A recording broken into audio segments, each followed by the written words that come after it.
Bonjour à tous. Aujourd'hui, je vous propose d'aborder la sensation de satiété. Elle est importante, cette sensation de satiété, car elle nous guide pour éviter cette sensation désagréable de trop-plein en fin de repas. Et bon nombre de personnes déplorent leur difficulté à percevoir la satiété, ou à la percevoir en ayant encore envie de manger, ou au contraire, à le ressentir finalement assez facilement, très rapidement, de la respecter et finalement de ressentir à nouveau très vite la sensation de faim ensuite. Du coup, ça ne paraît pas si simple que ça, la sensation de satiété. Et ça se complique lorsque l'on fait des recherches sur Internet et que l'on se rend compte que les diététiciens et les nutritionnistes n'arrivent pas à se mettre d'accord sur la définition de la sensation de satiété et du rassasiement. Alors, je vous propose de faire tout simple. Nous avons vu qu'il y a 3 facteurs qui peuvent déclencher la prise alimentaire. La sensation de faim, l'appétit lié aux émotions et l'envie de manger.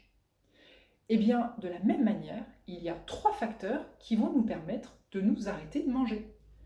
La disparition de la faim, l'apaisement des émotions et la satisfaction d'avoir mangé. C'est logique. C'est quand les 3 facteurs déclenchant la prise alimentaire qui sont satisfaits que nous allons pouvoir nous arrêter de manger sans difficulté. Alors, prenons les facteurs un par un. Premier facteur, la sensation de faim. Elle est ressentie en général au niveau du ventre. Une sensation d'estomac vide qui tire. Eh bien, lorsque nous mangeons, notre estomac, il va se remplir progressivement. Et au fur et à mesure qu'il se remplit, l'estomac, il pèse son contenu grâce à des petits capteurs sensitifs qui sont contenus dans sa paroi. Ces petits capteurs fonctionnent un peu comme des petits ressorts qui sont sensibles à l'étirement que génère le remplissage. Et ils vont informer le cerveau qu'il semble y avoir assez de poids. Du coup, la sensation de faim, de creux dans l'estomac, diminue progressivement jusqu'à disparaître. Ainsi, quand vous mangez, alors que vous aviez bien faim dans votre ventre juste avant, eh bien, vous pouvez, en étant attentif à votre ventre, sentir son taux de remplissage qui augmente et la sensation de creux qui diminue. Vous allez alors pouvoir sentir que vous n'avez plus faim et vous arrêter avant que cette sensation de remplissage ne soit désagréable car trop lourde dans votre ventre. Cette perception de l'estomac qui se remplit et de la sensation de faim qui diminue demande avant tout de l'attention, de la pleine conscience. Centrée où? Eh bien centrée au niveau de notre ventre. Cette sensation de remplissage aussi, elle dépend de la sensibilité de ces petits capteurs qui sont dans la paroi de l'estomac. Plus ces petits capteurs ont été distendus souvent par des remplissages un peu excessifs de l'estomac, moins ils sont sensibles, tels des petits ressorts qui ont été distendus finalement et qui ont perdu de leur élasticité. Au contraire, si pendant plusieurs jours, disons à peu près une semaine, ils sont un peu mis au repos, grâce à des plus petites quantités mangées au moment des repas, qui distendent moins l'estomac, au besoin en faisant des collations en dehors des repas pour répondre à la sensation de faim, eh bien cela va mettre au repos les petits capteurs, les ressorts, ils vont être comme revigorés et à nouveau bien sensibles.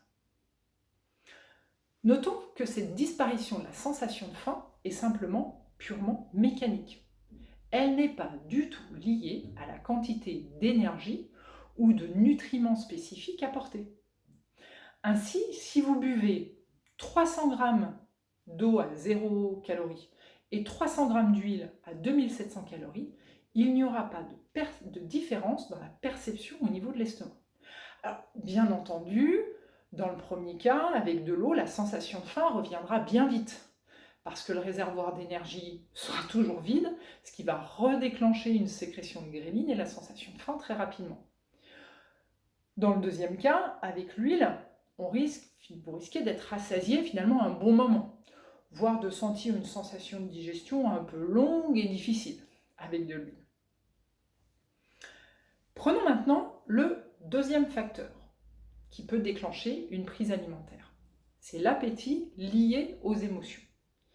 Eh bien oui, parfois, la prise alimentaire n'est pas due à la faim. Elle est plutôt due à une émotion agréable, un événement à fêter par exemple, un moment convivial entre amis ou en famille, ou à une émotion désagréable, de l'ennui, de la colère, de la tristesse par exemple. Eh bien, si nous avons commencé à manger sous impulsion, sans prendre conscience de l'émotion qui était là, sans prendre le temps de la reconnaître et de comprendre notre besoin de la traverser, cette émotion, en mangeant quelque chose d'agréable, eh bien, il sera compliqué de ressentir l'émotion qui s'apaise et de s'arrêter de manger au bon moment.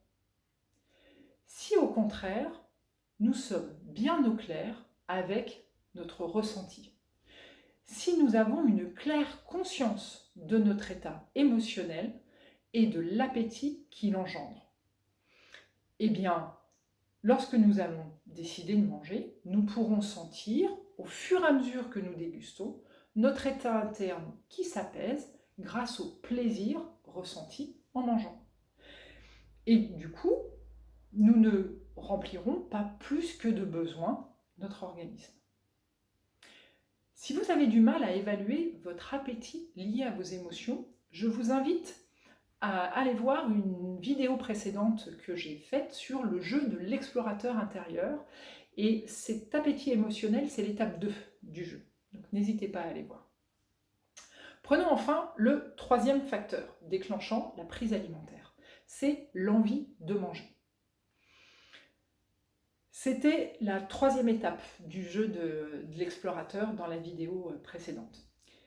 L'envie de manger un aliment en particulier, pour son goût, pour sa couleur, pour sa texture ou encore pour la sensation de fraîcheur ou de chaleur qu'il va nous apporter. Là encore, si avant de manger, nous ne sommes pas au clair sur la nature de notre envie, ou si nous occultons cette envie en nous disant qu'il serait bien plus raisonnable de manger par exemple des bâtonnets de carottes à la place d'oursons en guimauve au chocolat, et bien là encore, impossible de ressentir notre désir, notre envie satisfait. Ou si nous engloutissons l'aliment que nous souhaitions manger sans prendre le temps finalement de la savourer dans toute son essence, sa couleur, sa forme, son parfum, sa texture, sa saveur, alors comment ressentir le plaisir qu'il nous procure et qui satisfait notre envie, notre désir de le manger? En conclusion, comment manger sans excès et sans frustration? Eh bien, je vous invite à jouer, à écouter votre corps, à aller explorer ses besoins, tel un explorateur curieux et bienveillant de son intérieur. Allez faire un petit tour avant de manger. Évaluez votre faim dans votre ventre, votre état émotionnel et l'appétit qu'il engendre, votre désir, votre envie de manger. Puis, quand vous mangez, eh bien, faites des petites pauses régulières.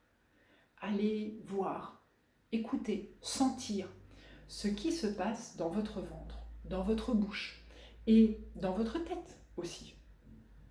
Comment manger satisfait vos besoins physiologiques, vos papilles gustatives et aussi votre bien-être émotionnel. Alors, pour sûr, vous vous arrêterez de manger au bon moment, pleinement satisfait du bien-être ressenti et fier d'avoir trouvé un juste équilibre. Pour vous aider, je vous propose deux petits jeux qui sont très faciles à mettre en place avec votre famille ou avec vos amis. Le premier jeu, c'est le jeu du paresseux. La règle est toute simple. Le premier qui a fini son assiette a gagné. Pas plus simple comme règle.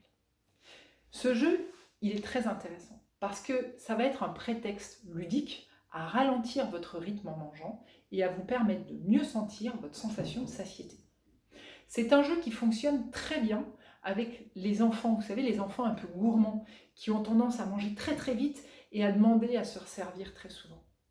Et bien finalement, en jouant à ce jeu, de finir le dernier de son assiette, eh bien ils vont manger plus lentement, ils sentent plus facilement leur sensation de satiété et ils ont moins tendance à se resservir. Et ça marche aussi très bien avec les adultes. Le deuxième jeu que je vous propose, c'est le jeu de l'ingrédient mystère. Vous avez cuisiné, eh bien faites deviner les ingrédients à vos convives. Ou si vous mangez quelque chose que vous avez acheté ou quelque chose que l'on a cuisiné pour vous, alors prenez le temps de déguster et de deviner tous les ingrédients qui composent ce mets. C'est une façon ludique de prendre le temps de déguster, de savourer et de ressentir tout le plaisir ou le déplaisir de manger. Amusez-vous bien.